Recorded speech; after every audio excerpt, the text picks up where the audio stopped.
Yes, we promised you a showdown. Yes, you are going to get one. Welcome to Squared Circle Radio. We are on the air this week. Happy that you are joining us. I'm your phenomenal host, Mr. Podcasting, Chris Belcher, and joining me for the first time in a couple weeks, he's back, ladies and gentlemen. The young buck, Andy York, is here. Andy, how goes it, man? Yeah, it's been a hot minute since I've been able to be on here. It's been a busy couple of weeks, but not a better time to show back up than to put on my AEW t-shirt and be the one to wave the AEW flag here.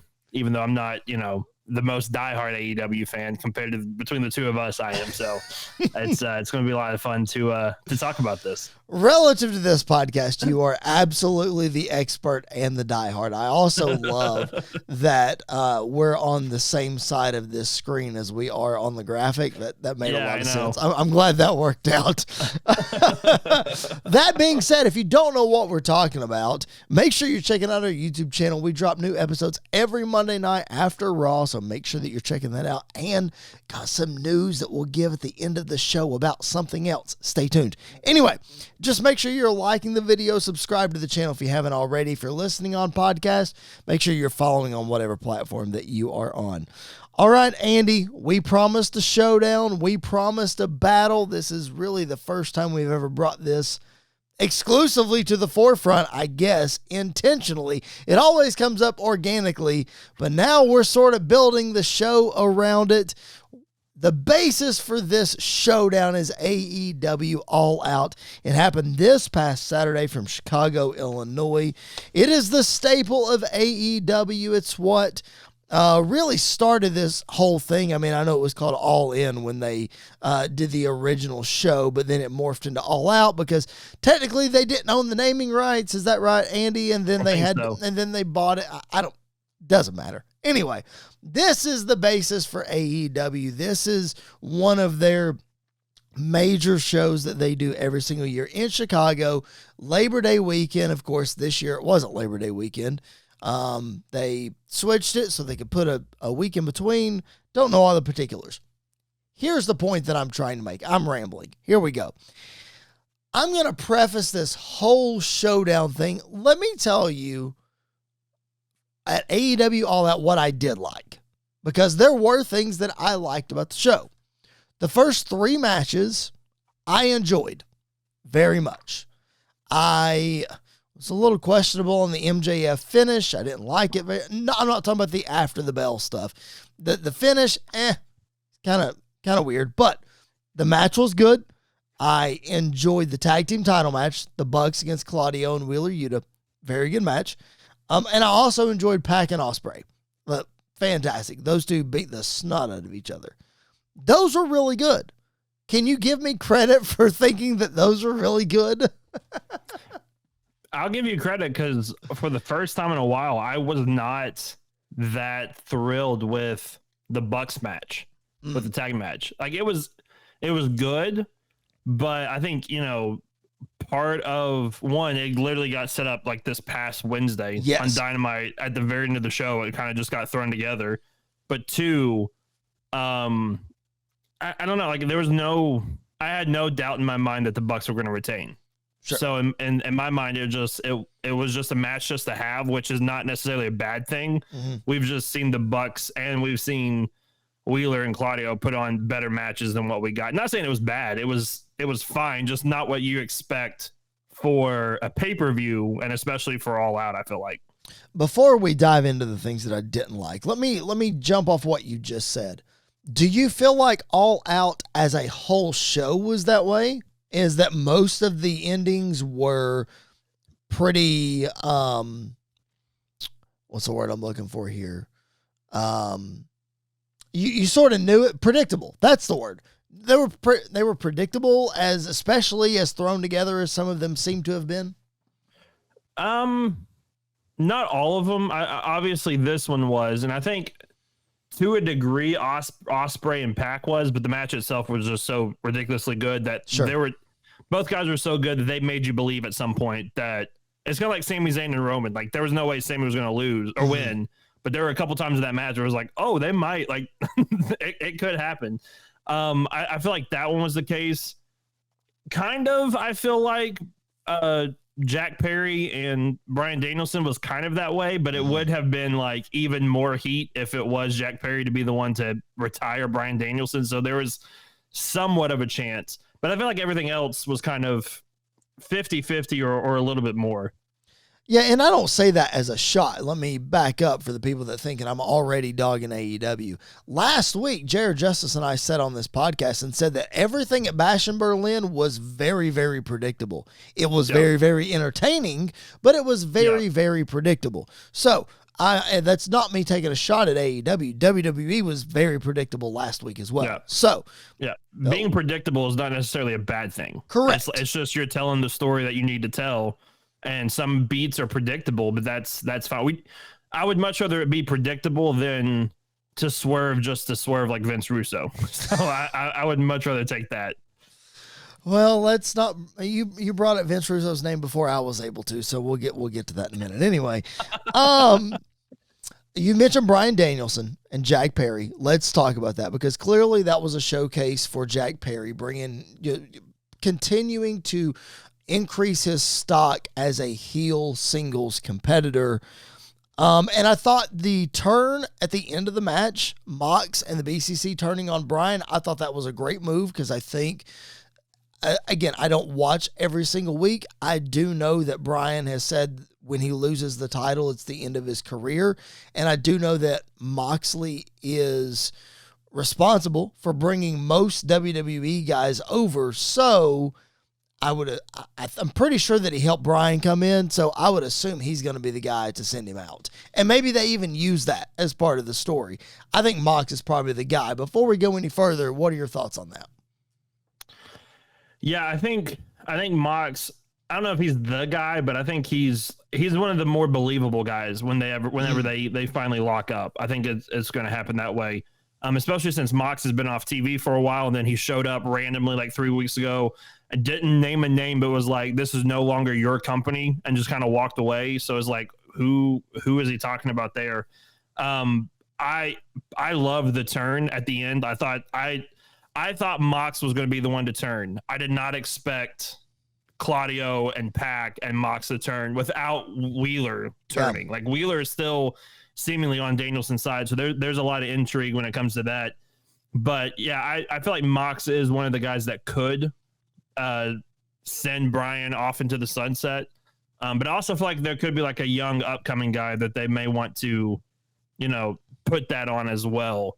Or it could be Ospreay. Like I think Ospreay is another guy that it could be, because that's a big time moment for a guy that absolutely deserves it. Anybody else other than Mox or Ospreay that you can think of? If you had to name a name? I mean, a shot in the dark would be Daniel Garcia. I think that would be a big one for him. Okay. There's a lot of history between Danielson and MJF that could come back around and that could happen. I think the top two guys are Mox and Ospreay, and then potentially, Garcia and MJF, maybe even like a Darby Allin at some point, but I don't really see that one happening either. I think if Mox hadn't turned on him, my bet would have been a returning Kenny Omega would have retired Bryan Danielson. Or Adam Cole. Like whenever Adam Cole gets healthy, if he gets healthy, I think Adam Cole could be another one. That's true. But my money is on Mox after that turn. I just think it makes all the sense in the world because after all, I still firmly believe he is the face of AEW. So that's where I'm at on that. I said the turn was good. The story is good. I hated the execution. And here's where we can start this back and forth if you'd like. Okay. I hated the execution. I get there's a story of Bryan hating plastic. Okay, fine. But to suffocate a dude on pay-per-view on a wrestling show, come on, man. Like what are we doing? Would you rather them hang him? I would rather them just hit an uppercut, hit a Death Rider, and walk out. But that's not Mox. Like that to me, that's not Moxley is. Okay. Boot. I was gonna say that's exactly what I was gonna say. let's bring the fork out. Okay, I would have been more okay. I still think it's unnecessary. I would have been more okay with a fork in the head rather than trying to suffocate the dude. Yeah, I mean, I don't know. It's one of those that it didn't bother me, but I could see how it would bother people, and I could see how they would have a problem with it. And I mean, it's one of those though where now BCC feels, especially Moxley, feels so unhinged now that you don't know what to expect week to week. And it's been building to that since he's returned with, calling out somebody, getting in the face of Tony Schiavone, and then being backstage, and Marina Shafir is now joining. And for the first time in her entire career, I'm excited to see Marina Shafir because she is in a spot where she needs to be and is like beating people up and everything else, to getting to the pay-per-view and, seeing Mox stand in front of Christian Cage is when I was like, oh, okay, like they're kind of together, but this is probably where the turn's going to happen. But to see just the pure violence that Moxley has and putting that plastic bag over him, I didn't like the crowd chanting, "This is murder." I was like, you guys have kind of taken this out now. Like it was cool for a moment, and then you guys started chanting that, and it's like, all right, when you break the fourth wall as a wrestling fan, it doesn't work. Right. And so I didn't like that part, but everything else to me was totally fine. I think it adds to who Moxley is. Now, this week on Dynamite, who knows what Mox is going to say, the reason, all of that will play a massive part into it too. But the plastic bag part didn't really bother me. However, I can see how it would, to some people, it would bother them. I think the question is, I think this is the question we kind of all have to answer, because we might have the same viewpoint when it comes to this. And we're going to talk about, I know we're going to talk about Hangman and Swerve here in a minute as well. Yep. But in order to get a more mainstream audience, does AEW need to tone it back some? I would say that, and I was going to bring this argument up in a minute, but you just threw me an alley-oop. I would say that if attendance doesn't tell you that they need to tone it back a little bit, what are we doing here? Yeah. And I feel like, what are we doing here? I feel like they've toned it back on TV. And that's the thing. If this was on TV, then I think it's one thing. But the fact that it's on pay-per-view, yeah, I think that's more. I mean, it's fine for me on pay-per-view, but on TV, like I don't want to. I remember when they brought out the pizza cutter and people lost their mind. The sponsors got mad and everything else. So they've toned it back. But I don't know. I feel like they need to do something to regain that fire that they had in 2019. And I don't know as of now what the answer is. I think it'll help. I mean, the last 3 years they've been hit with the injury bug like crazy. Sure. You lose Mox for a while, you lose Kenny for a long time the last couple of years. Adam Cole for a while, multiple times, stories of the year, multiple times. Hangman was hurt for a while. Like just injury after injury after injury plagued them. Britt Baker and a couple other things. Mm-hmm. So I don't know. I feel like they have all the pieces they need. It's just not working as well as it once was. I agree with that. I think there are several factors at play as to why it's not working. I just think that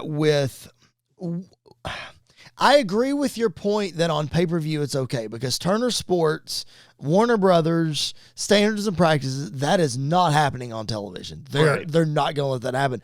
I mean, Arn Anderson told the story on Busted Open when he cut the promo in AEW, that nobody knew the gun thing was coming.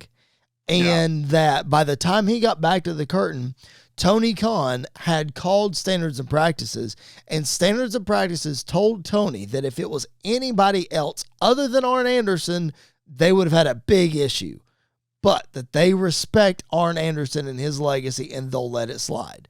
So stuff like this will not fly on television. You mentioned the pizza cutter. It's just not going to happen. So if you're going to do it on pay-per-view. But Andy, as a less than casual viewer of the product, okay, let's look at me. Let's take me out of the equation because of what I already think of AEW and all the things. Let's just say a casual viewer is watching this pay-per-view. Do you think they're coming back after watching somebody get suffocated on pay-per-view? Much less then then the next match, somebody gets a syringe in their mouth and dropped on a cinder block. I mean, I get that they probably don't have proper context for that, and that's what you and I are here to give them. But just as a casual viewer, they are not watching your weekly television program after watching that, right? I mean, it depends. Like, let's take me and you, for example. If we were casual viewers, knowing what we like in wrestling, you probably wouldn't tune in. Part of this was like, I want to see what happens now. Like, I want to see what happens with Mox and with Danielson. And then, oh my goodness, Hangman and Swerve, like these two guys literally hate each other. Like, they absolutely hate each other. So what's going to happen between them two? So I think it just depends. They need to do something to regain that fight. Because part of the popularity when they first started was we got things like this again. Mm-hmm. And so it was like, now we get the death matches and we get blood and we get violence and pro wrestling and all of these different things are happening. And so I don't know what the answer is. I don't know exactly what area AEW needs to go in to regain some of the popularity that they have. Obviously, when they do the big shows like All In and everything else, people show up for it. They're there for it. Most of the time, these massive pay-per-views, people show up for it. I don't know. I don't know what the week-to-week answer is for them. Well, you mentioned the big shows. All In this year was down 35% attendance from last year. So not nearly as many people showed up. I'll tell you what the answer is. It's creative. It's Tony Khan and creative. I'm not saying the dude can't run a wrestling company. And I'm not saying the dude's not smart. The dude has endless resources.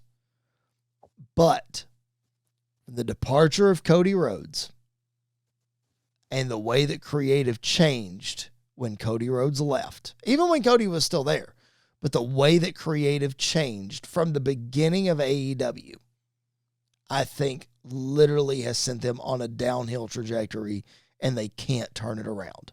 I don't know what it is. I think they're doing a better job recently of telling stories. The Mariah May, Tony Storm story is one of, if not the best they've ever told. They dumped all their resources into the Adam Cole MJF Devil storyline, and then it fell on its face. So it just, some are hits and some are misses. And that's the world of professional wrestling. I get that. But when you're getting beat by NXT, when you're getting just absolutely annihilated by Raw and SmackDown, and your attendance is what it is, Andy, the Wrestle Dream pay-per-view in Seattle, is that right? In Seattle, Washington? I think so. I think it's Seattle, is set up for 4,000 people. Set up for 4,000 people in a building that I guarantee you holds 16. It's set up for a quarter of it. So, is moving to smaller venues and taping things, and, you know, that's the way WCW turned things back around and started turning a profit. Is that the answer in today's wrestling? I don't really know. Is getting a streaming service deal, which they're actively have been trying to do, I give them credit for that. Is that the answer? I don't know. But the bottom line is, what was working in 2019 is not working in 2024. I would argue they're not doing the same thing. There's an audience for what they're doing. They're just never going to grow. Yeah, I think creative in the past has been a really big issue. I don't think it is this year though. I think creative this year has been much better because they've told two of their best stories of all time with Mariah May and Tony Storm, like you mentioned. And then Hangman and Swerve, I think, is by far their best story they've ever told. Yeah. And so I think they are creatively, they are getting more and more comfortable with what they're doing. I think they need to go back to smaller venues. They need to go back to the markets that they are popular in. Their Chicago's. Keep going to the UK because they're very popular over there, especially as long as Will Ospreay's on the card, the place is going to sell like crazy. Sure. And just keep going to the markets where they have a lot of success and keep telling compelling stories. Because the thing is, and I'm not knocking WWE and CM Punk and Drew McIntyre because you know how much I've enjoyed that story. Sure. But if you look at them from a perspective, and credit to WWE for making people care about a bracelet, Punk and Drew is about a bracelet. Swerve and Page was about burning a man's house down, like literally burning his house down. And that's a blood feud. Like that's why I don't have a problem with anything that happened in the match between Hangman and Swerve, because you broke into my house. You watched me carry my pregnant wife to the hospital. I burned your house down. If any of those things happen, yeah, I'm coming after you, and I'm going to do whatever I can to hurt you, whether it's with a cinder block, whether it's sticking a syringe through your mouth, whatever I got to do, I'm going to hurt you and make you feel pain. And so that's why I don't have a problem with what happened there. That's why I don't have a problem with anything that happened in Chris Statlander versus Willow Nightingale. That was probably one of my favorite matches of the night, because those two ladies had to follow Ospreay and Pac, and they went out there and they beat the crap out of each other. I mean, they were brutal with each other. Yeah. And it's always fun seeing Stokely Hathaway get beat up and run around and everything else. So I feel like I agree. They have their market, and the people that love AEW are going to love it no matter what. They need to figure out something to continue to move forward and to continue to grow. They need to find the one person that they can put their cart to and follow them, let them be carried through to a bigger mainstream audience. Honestly, I think Ospreay's that guy that That's exactly who I was getting ready to say. That's what it has to be. They can let him carry them back to the mountaintop. I think, MJF could be that guy. I think he is very, very popular at times. I think Kenny is that guy. I always think Kenny is that guy, and I think he should always be in that main event scene, just like Moxley and a couple other guys. So like I said, they have the pieces. They just need to make sure that they're using the pieces correctly and not, just throwing things together and seeing what sticks. Let's go back to that cage match. Let's go back to that blood feud that you were talking about. You brought up a great point with CM Punk and Drew McIntyre. I'm going to get to that. Listen, I thought everything in that cage match was completely unnecessary. The syringe, why? The cinder block, why? The unprotected blasted chair shot over the head at the end of the match, why? For everything we know about concussions and for everything. It just, to me, again, and I'm not, for everybody that's listening to this podcast or watching us on YouTube, I am not personally taking a shot at Andy or anyone who was entertained by this match, because as I said just a few minutes ago, and I will reiterate it again, AEW has their audience. They know how to keep their audience and tell compelling stories and do compelling things to that audience. I am not that audience. And from an outsider's perspective, it makes them look desperate. To me, Andy, I feel like I'm watching 2000s WCW. I think we're past ECW at this point. And that takes a lot for me. Like what I saw in that cage match, it reeks of desperation and shock TV. That's just the way that I see it. I don't agree though. I know I get where you're coming from, saying from a casual perspective, but I mean, knowing the story and everything else that goes behind it, it wasn't violence just for violence sake. Sure.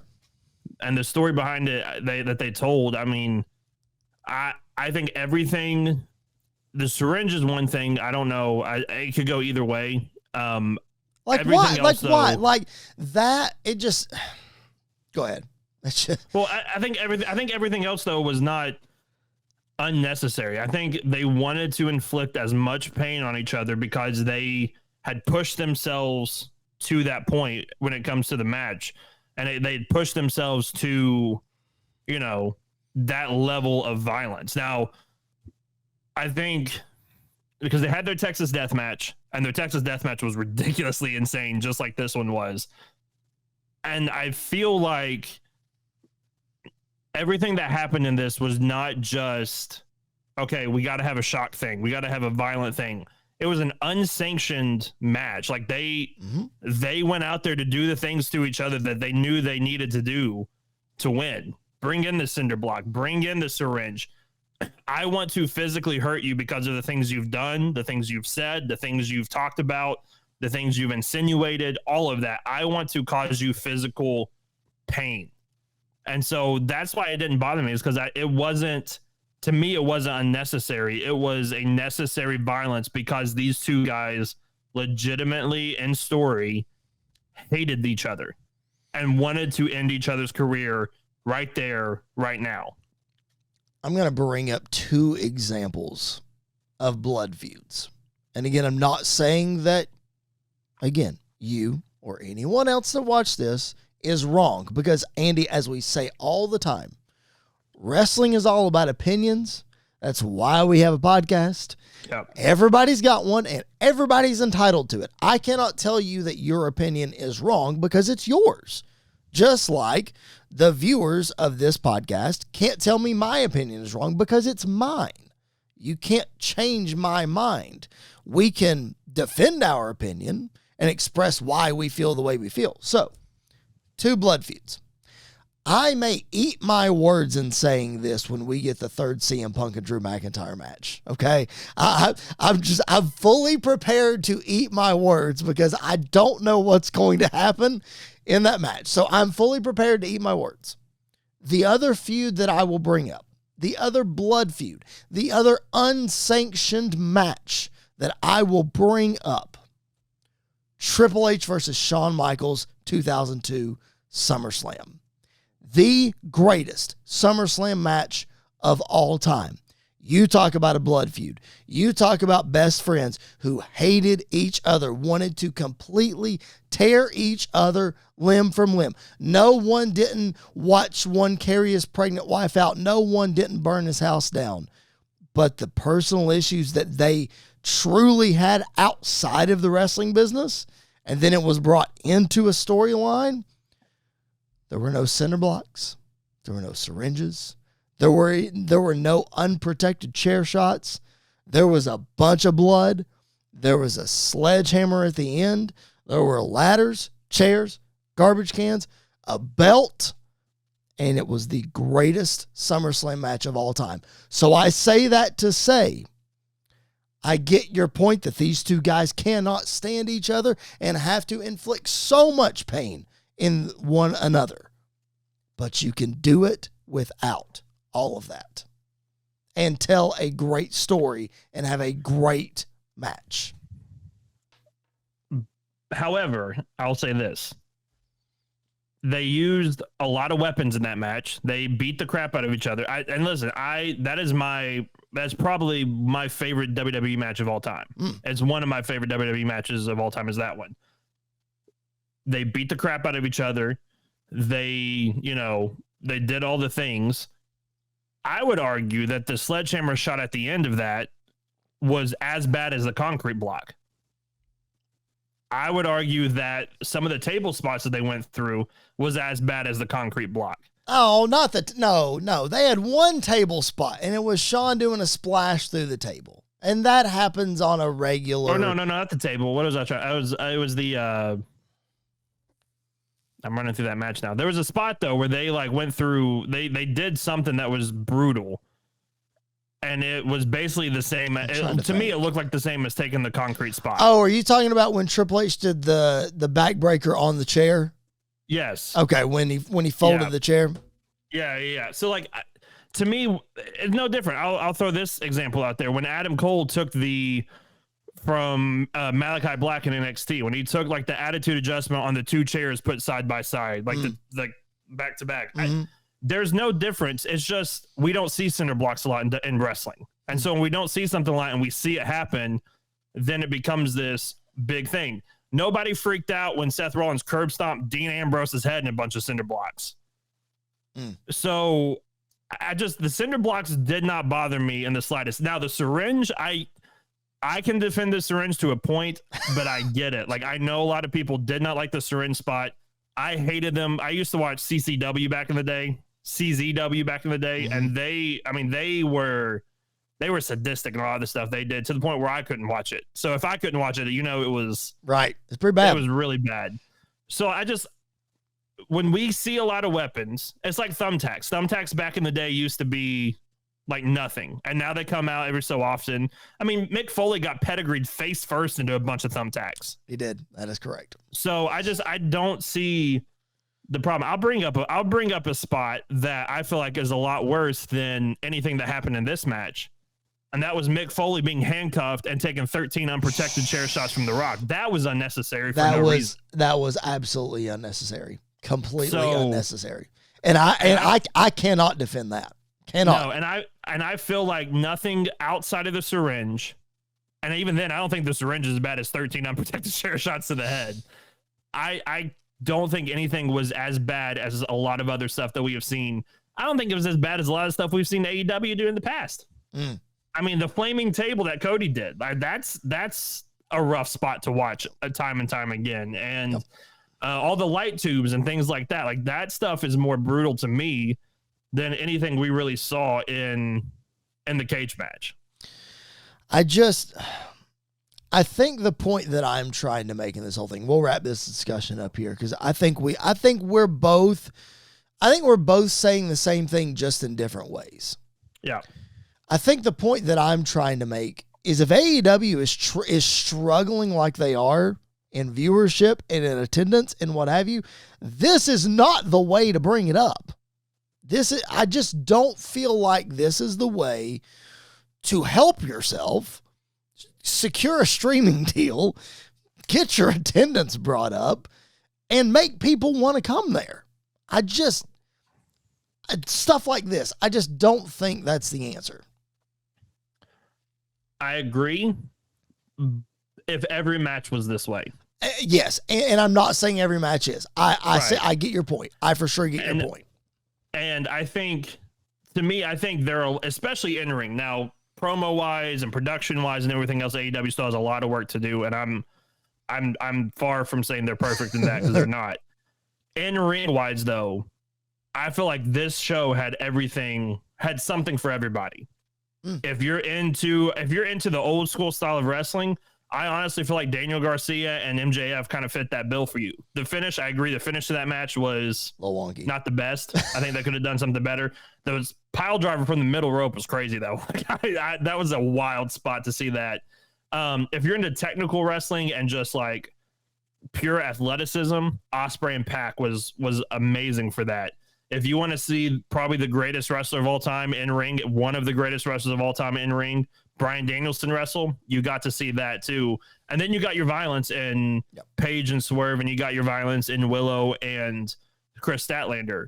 And both of those stories needed to have that violence to come to an end to what they were doing. So I feel like there was something for everybody on this show, but a majority of people are just, it's like we say all the time, that people remember how the show went off the air, and that's all they're going to think about is that. And so I feel like All Out wasn't perfect, but I don't think it was as off the wall as a lot of other people think it was. And I agree, because I started this segment off by saying the first three matches I'm there for. I'm there for it. I don't normally turn on AEW. I was in Florida on a work trip, and I was like, well, I got nothing better to do. All the college football games are blowouts today. Let me just turn this pay-per-view on and see what's going on. And I was very entertained by the first three matches. After that, it's fine, though. It's fine. Again, not my cup of tea. But what I think our viewers' cup of tea is our YouTube channel. If you're not checking out our YouTube channel, what in the world are you doing? We drop new episodes every Monday after Raw. Make sure that you check it out. And make sure if you're watching this, you like the video, hit that thumbs up button, and subscribe to the channel if you're not. Andy, over 80% of our viewers are not subscribed. The button is right down here. Just hit the button. Don't make me get a syringe. Oh gosh, here we go.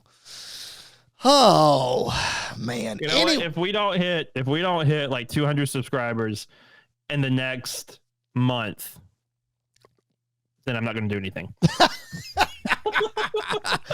Oh man! Hey, listen. If you want to know what Andy's true thought right there was, just hit the subscribe button. I'm sure I'll get it out of him eventually.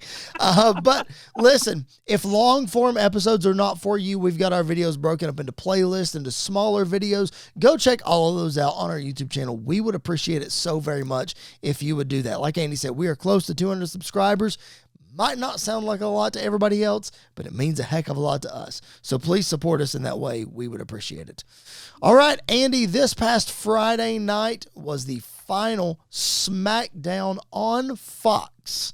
We are moving to USA coming up this Friday, and it's going to be a 3-hour show. Now, before we get to what that means and what's going to be contained in that show, let's take a look back down memory lane, shall we, at the Fox era of Friday Night SmackDown.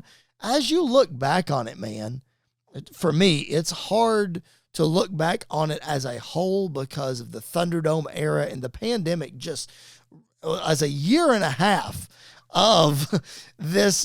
It just really weighed it down. There was obviously some good things in there, but when you look back on this era, what stands out? Man, the first episode I remember a lot for good reasons and for horrible reasons at the same time. Obviously, the show kicked off with Becky and Rock in the ring and running down Baron Corbin and everything else. That was a fun moment.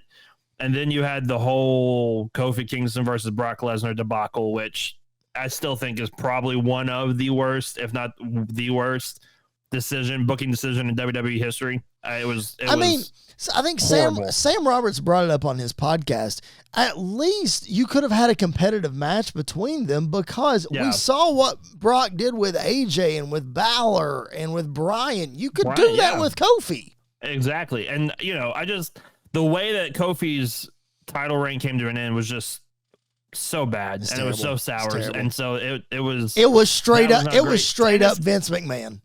And especially for what we got as the reason why, because of Cain Velasquez, who was not even in here for a cup of coffee and was put on like one of the worst matches I've seen all since in the SmackDown run on Fox. He was like probably the worst wrestler that came through that company because it was rough. Like you said, the pandemic era, I don't remember a lot from week to week. The things I do remember, obviously in the beginning, Triple H being on commentary was amazing. And then grabbing a microphone a camera. Yeah. He was perfect on that. Yeah. Some of the stuff that they were able to do with The Fiend and John Cena going into WrestleMania 36 was really cool off of TV. Yep. And so I remember that a lot. And then obviously everything that has happened with Roman Reigns and the Bloodline on SmackDown has just been week to week was always great. Some of the most fond memories I have of the OG Bloodline storyline they were telling happened on SmackDown with Sammy and with Roman and with the Usos. All of it was great. So that's probably what I'm going to remember the most is the Bloodline and the rise of LA Knight. I think is something that needs to be talked about too. Yeah, I agree. LA Knight for sure. His popularity went through the roof. But man, when we look back on the SmackDown on Fox era, you can't look at it without saying this is where the Bloodline reigned. From 2020 in the middle of the pandemic to the end, the Bloodline was must-see television. It really... Again, we say this all the time, but Roman Reigns was the star I mean, yes, Sami Zayn had a lot to do with it, and the Usos had a lot to do with it. Paul Heyman, of course. But Roman Reigns being the centerpiece of the bloodline and being the Universal Champion for 1,316 days, that guy made the SmackDown on Fox era. That guy made the whole era. Now, sure, viewership was good. Fox lost a lot of money. We know that. But for this to be on cable television, this storyline with the bloodline and this presentation by Fox, it made SmackDown must watch every single week. And it overtook Raw by a long shot for the top show in WWE every single week. Thanks to Roman Reigns and this story and this presentation. Yeah, I completely agree. I mean, I think, when you think about this era, you're going to think about the bloodline. You're going to think about Roman. Obviously, you're going to think about the transition of power in WWE too. Like that happened. That happened during this time. Was it SmackDown or was it Raw when Stephanie came out to try to get everybody to chant "Thank you, Vince"? Do you remember that? I think that one was Raw because I think. He addressed everybody on SmackDown. He did. Yes, he did. Okay. And I knew something happened. Yes, he addressed everybody on SmackDown. And then I think her appearance was on Raw. I don't remember exactly. Yeah, but just some crazy things happened throughout this entire run. Do you remember the SmackDown in the pandemic era when they were honoring Triple H and Shawn Michaels came out and Vince basically cut him off? And that segment was only 5 minutes or whatever because Vince cut him off. Oh my gosh. I do remember that. Yeah. Let me tell you what the biggest thing that bugged me the most about the SmackDown on Fox era. The transition to the pandemic happened and we lost the stage and the setup from the initial run on Fox. That was such a cool stage. We'd never seen anything like that before and we lost it, never to be seen again. We also, for a long time, and I don't think this was Fox. I think this was Kevin Dunn because, he's an idiot. But we also lost the 4K camera for a while. Remember SmackDown? Oh, that's Fox right. had the 4K camera for a while on the weekly show. Yep. And Roman's entrance every week on that 4K camera was beautiful. Yep. And then it went away. Yep. And then it started to come back. They normally use it for pay-per-views and stuff, but man, that 4K camera is gorgeous. So that was the era that is Fox. Let's talk about the final episode on Fox. We found out that we are getting the rematch for the undisputed WWE Championship. Cody Rhodes is going to defend against Solo Sikoa coming up this Friday on the season premiere of SmackDown on USA, but it's going to be inside a 15-foot high steel cage. So that's coming up this week, Andy, and it's a 3-hour SmackDown. We have been informed. We don't know if every week is going to be 3 hours, but we know the premiere is going to be 3 hours. I got a feeling that some of Solo's family members, I said members, might show up. Yeah. One of the two has to show up. Yes. I'm not surprised if they both don't show up. That's what I'm saying, man. Let me ask you, here's the odds. I want to ask you what you think the odds are of which one happening and which one's not. So which one's more likely? We get Rock and Roman. We get one of the two, or Cody hits a Cody cutter from the top of the cage. Or moonsault. Oh, man. Moonsault. No, I think he does the moonsault. I think the moonsault has the best odds, honestly. A Cody cutter would be wild, though, from the top. It would be wild. I think the moonsault happens, though. Yeah. I don't know, though. I don't know. Brandy might threaten him to not break his toe again, so he might. I don't know. I feel like he has to hit it, though. He has to hit the moonsault. He has to hit the moonsault. But yeah, man, I think it's going to be interesting. I think the 3 hours sets up perfect for the last 45 minutes of the show to be this cage match, and we get all the hoopla. And I think, just like I was telling you earlier today, I think Roman shows up to stop the bloodline again from attacking Cody, and Cody wins the match, and then maybe Roman does his beat down of the bloodline in the cage while Cody is leaving, and then Rock's music hits, and we get Cody Rock face to face to end the show. Oh, man, you talk about bringing out surprises, and you talking about throwing everything up against the wall for the first episode. That's what I think. And Rock was there for the first episode on Fox, so why wouldn't he be there for the first episode on USA? It makes sense. Yeah, there's a lot of ways I could see this playing out where, like, maybe Roman comes out because the Bloodline's getting involved. Cody wins, but then the Bloodline beats down Roman and Cody. Rock comes out, and you don't know which side he's on, and then he establishes which side he's on. I think that there's a chance of that happening. Very real. I think if Rock is there, we're absolutely getting a face-to-face with Cody, and then we get no answer as to which side he's on. Yep. I agree. So I think that's a pretty good chance. What are the chances? And I think this is real low, but I don't think it's necessarily out of the realm of possibility that we could get Roman or Rock Cody at least teased for Bad Blood. Yeah, maybe. I mean, it's in Atlanta, Georgia. Yep. It's in Cody's hometown. Yep, maybe. And if you want Cody, which I know you're a big fan of Rock beating Cody for the title, where else would it happen than Atlanta, Georgia? I'm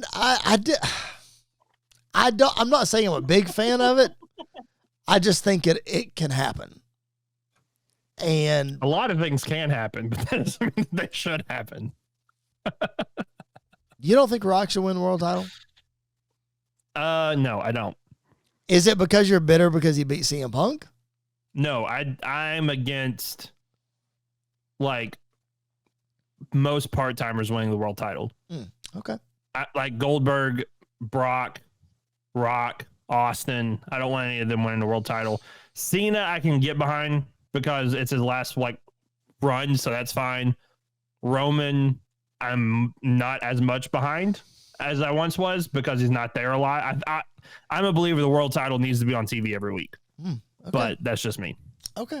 All right. Well, we'll see what happens coming up this Friday. Let's look back one more time, though, at this past Friday. Andy, I tell you what, man, that main event, the 8-man tag, DIY and the Street Profits against the Bloodline, that was a fun match, dude. Like, it was okay to start with.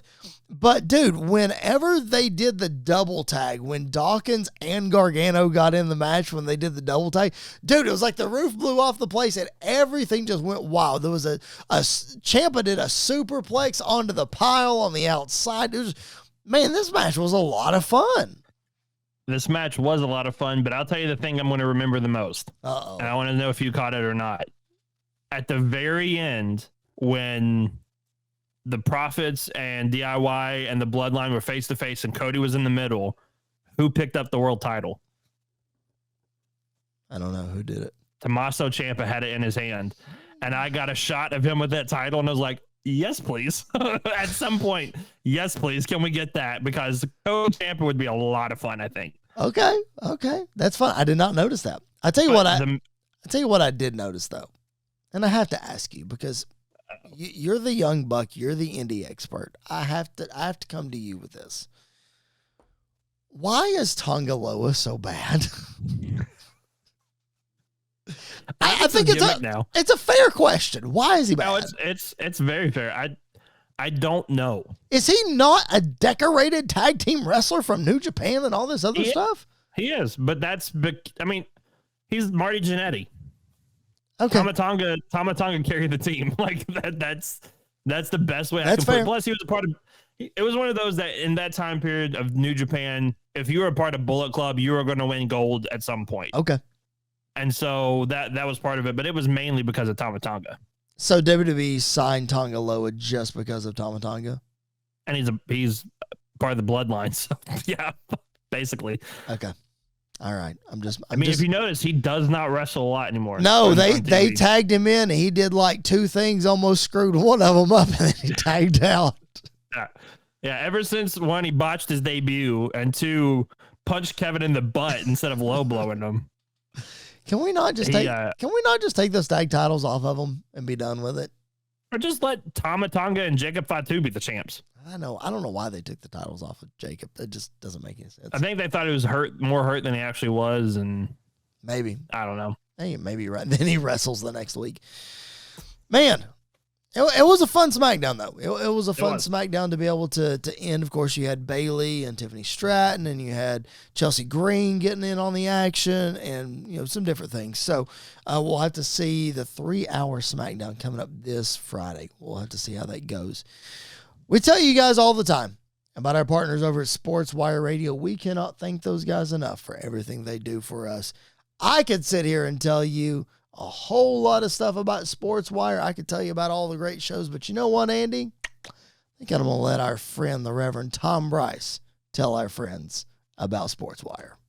Looking for all the latest happenings in the world of sports and wrestling? Well, you're in luck because Sports Wire Radio has you covered 24 hours a day, 7 days a week, and 365 days a year. With great shows in the world of sports, such as the Pinstripe Chronicles, hosted by Uncle Tats, Donald Stewart, and Rob Barrows. New York Baseball Talk with Chris Bazaya and Rob Maraska. The Liftoff Jets, also hosted by Chris Bazaya and Sharman Phillip. Neil Villapiano and the Devil's State of Mind. Randy Dillon's Hockey Fan Chat. In the world of wrestling, Sports Wire Radio has you covered with Squared Circle Radio, featuring Chris Belcher, Andy York, and Jared Justice. Those sit-down marks with DB, Primo, AJ, and Michael. A work in progress, featuring the Mayor of Canton, Piles, and Glenn Abbott. You can catch all of these great shows and more anytime, anywhere, and any place via the Listen Live button on sportswireradio.org, and you can also catch Sports Wire Radio anytime on YouTube at Sports Wire Radio 6579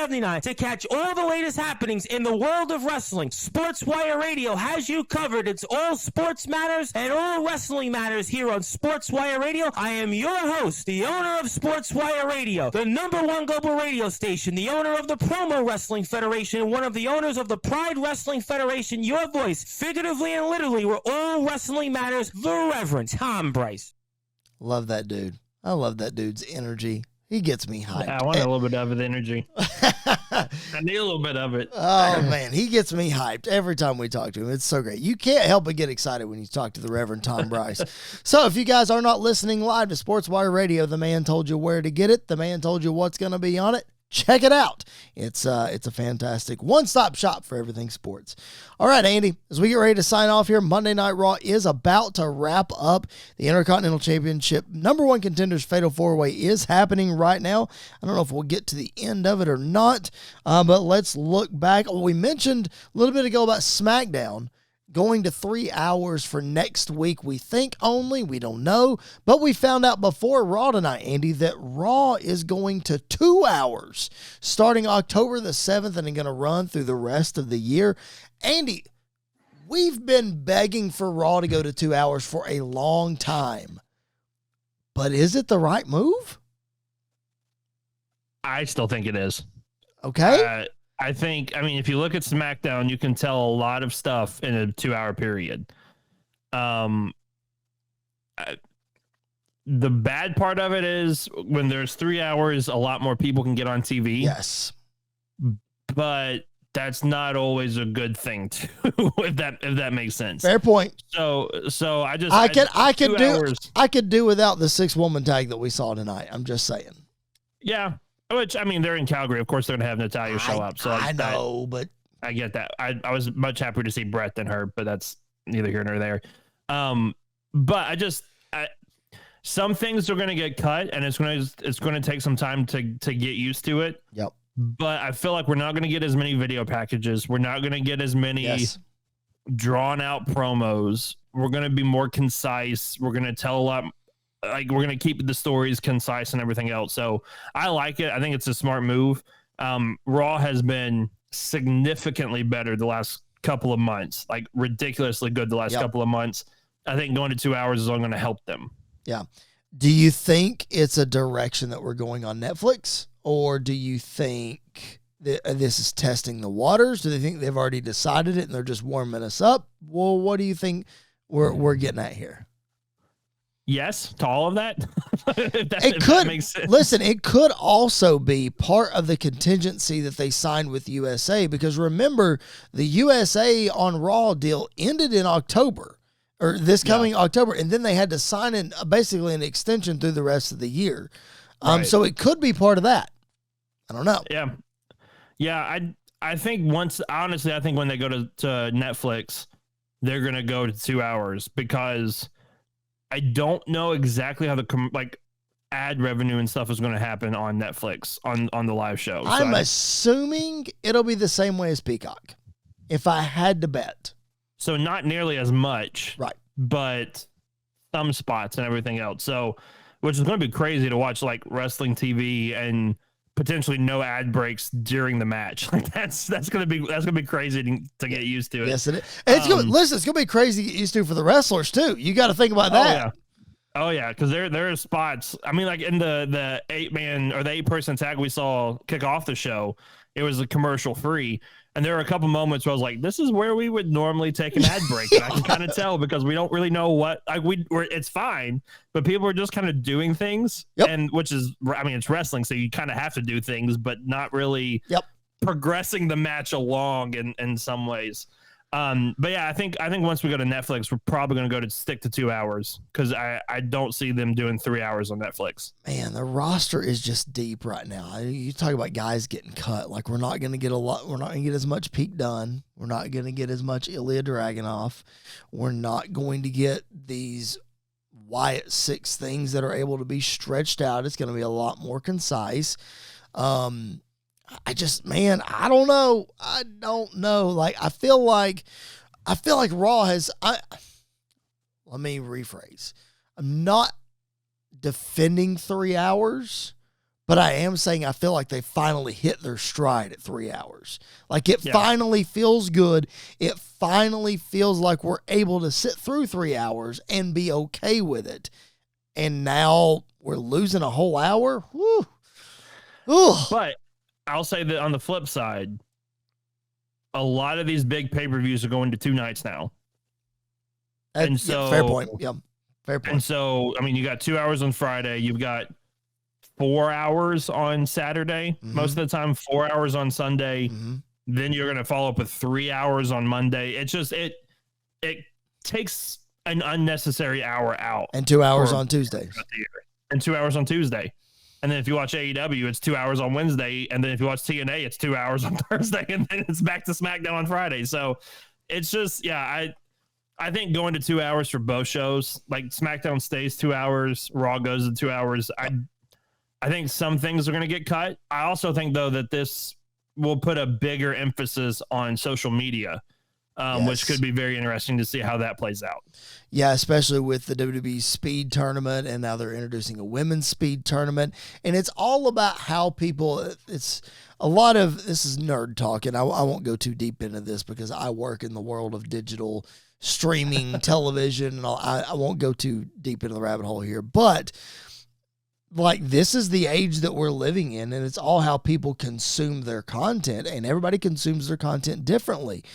You know, not everybody watches every NFL game. Sometimes they go to Sports Center so they can catch the highlights, and that's good for them. Sometimes all they got to do is scroll through social media and see a play, and they're good. Yep. That's it. Yep. Fantasy owners, that's all they care about. They just want to see a play, or they want to, NFL Red Zone channel. It bounces you back and forth between games. So it's just a different way to consume content, and WWE is diving into that really. I don't want to say for the first time, because they do have one of the top 10 YouTube channels in all of YouTube. So they're not diving into it for the first time, but it's this, they've tasted it with Peacock. Now I think they're really going to, I don't want to say they're going to perfect it with Netflix, but they're going to have their finger on the pulse, and they're going to do some good things on Netflix. That's for sure. Yeah. And there's the rumor about potentially like the Saturday main event. Saturday night's main events. Yeah. Coming back to NBC for a little while. Mm-hmm. Things like that. So there are ways for people to still get out there and to still do things.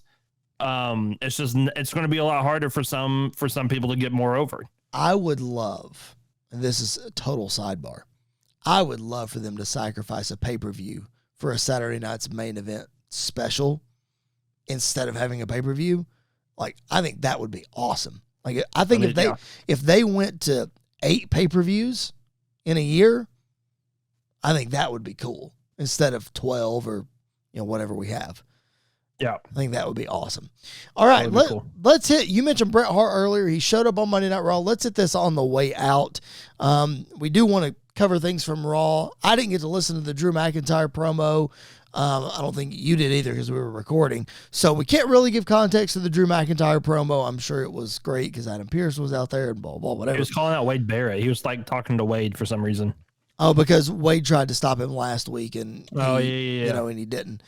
Bret Hart showed up and Gunther interrupted him, and with the jab of the night, saying that Bret Hart will always be his second favorite wrestler next to Andy's favorite, Goldberg. Pop me. It was great. That's one of the hardest I've laughed at Raw in a long time when he said that. Because when he said my second favorite behind and he stopped, I was like, Shawn Michaels. Here we go. Gotta say Shawn. Goldberg. And I was like, oh, Bret's going to punch him in the face right now. I just wish Bret would have sold it, man. Like Bret acted like he knew it was coming. Yeah. And it was fine. Like, he may not have been able to hear him. Well, that's possible too. That's possible too. But it just like, come on, man. At least a little more effort. At least sell it, because he just mentioned your absolute mortal enemy. Sell it. Come on, man. Oh, it was wild to me though. I didn't put 2 and 2 together until they were standing in the ring. But Bret Hart and Wade Barrett have shared a ring before. Oh yeah, because they were in the WWE TV. They were in the big Nexus match, right? That, but also like Bret Hart was the GM of Raw for a while, and the Nexus like put his leg in a car door and broke it like with a car and everything. Like it was a wild time. The Nexus used to be cool until Vince killed it. But that threw me off watching Wade Barrett, and I was like, these guys have been in the ring before together. That's so weird to me. That is very interesting. All right, let's get ready to sign off on this episode with a new #1 contender for the Intercontinental Championship, Jey Uso, picking up the dub. I thought Pete Dunne was going to win it there, but everybody seems to be pretty thrilled that Jey Uso is going to be the one to challenge Braun Breaker. Andy, call it now. Is Jey Uso finally going to get it done, or is he just going to be another victim for Braun Breaker? He is another victim.